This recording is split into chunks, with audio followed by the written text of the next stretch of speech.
Now that we have a better understanding of how markets work, what determines demand, willingness to pay, what determines supply, willingness to accept, or marginal cost, we put these together in equilibrium, and we were understanding a bit of how the price and quantity of a good or service is determined.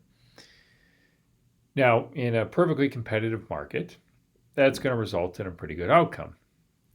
The market is always going to be in equilibrium. Occasionally, in certain markets, we try to mess around with that a little bit, and we restrict the price, putting maximum and minimum amounts on the price. And so I wanted to go through these examples and what we refer to them as, and we can talk about some possibilities. So a price ceiling is one such example where the government may decide that for whatever reason, the price of something is too high. So a price ceiling is exactly what it sounds like. It sets a maximum price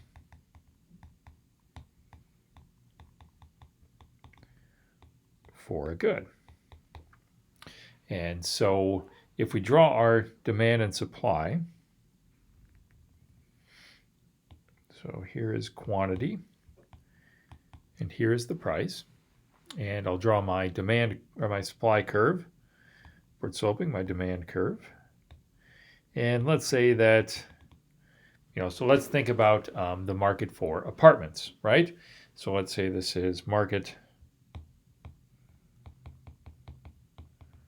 for apartments.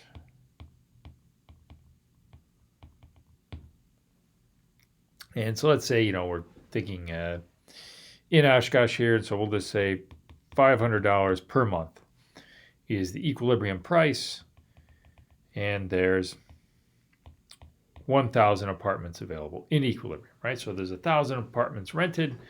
The equilibrium price is $500 per month. Now, let's say that the mayor of Oshkosh has said that that price is too high, right? $500 a month is too much for our students to pay for a one-bedroom apartment per month. And so I'm going to put a price ceiling or set a maximum price.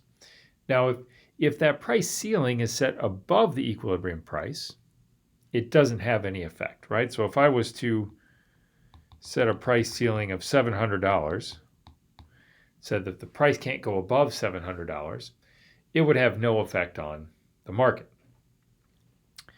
If, however, I set the price ceiling below the equilibrium price, now I'm going to restrict some trades from occurring. So let's say I set a price ceiling of $250 per month of rent. So no matter what you do, you can't set the rent at higher than $250 per month. So that is going to become the new price of an apartment. And so what we see happening, not surprisingly, is that you end up with a shortage.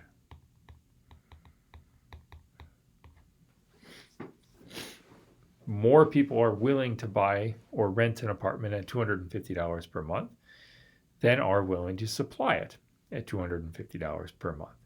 And so there are several sort of aspects to this story. So, this actually happens. So this is a good example of a price ceiling is what we call rent control.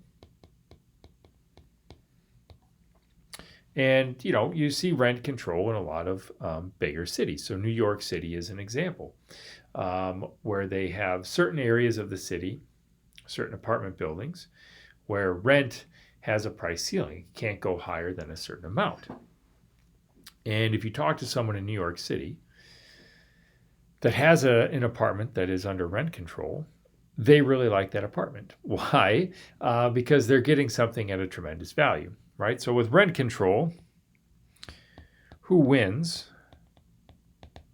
Well, the winners are, let's say that this causes 500 apartments in Oshkosh to be available. It's quantity supplied.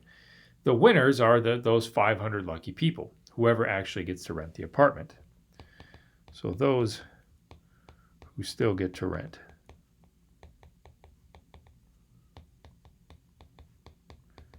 500 in our example.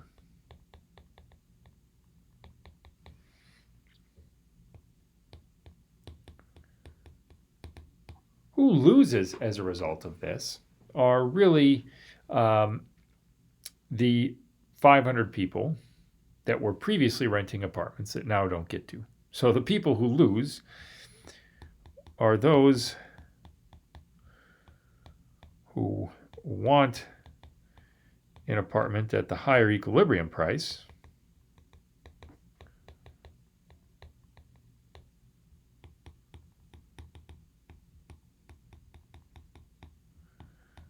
but can't get one.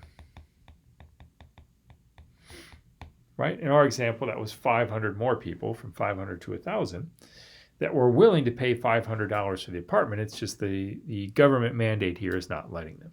So, as with many things in economics, there's a trade-off, right? So, imposing a price ceiling, rent control is an example, there are winners and there are losers.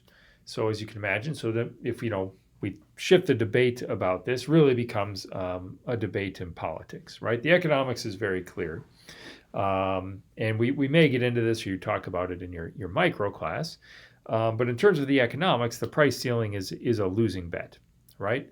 The losses outweigh the gains from this. Now, why do we see these things happen in reality? One, I think that politicians, for the most part, are trying their best to do what they think is right. So if rent is very high in, say, New York City or San Francisco, they're trying to help out people by reducing their rent. Unfortunately, the market forces are setting the rent relatively high. If I impose a price ceiling, I actually make the situation worse, right? So all I do is create a larger shortage, and I've created sort of a lucky group of winners and an unlucky group of losers. So if the winning group happens to have more political power than the losing group, then you would see this type of policy enacted. So the economics is pretty clear that a price ceiling or rent control is going to be a loser on the whole, and we now have some idea of how that might operate. Okay, so what we will do next is we will look at the other type of price control, which is a price floor.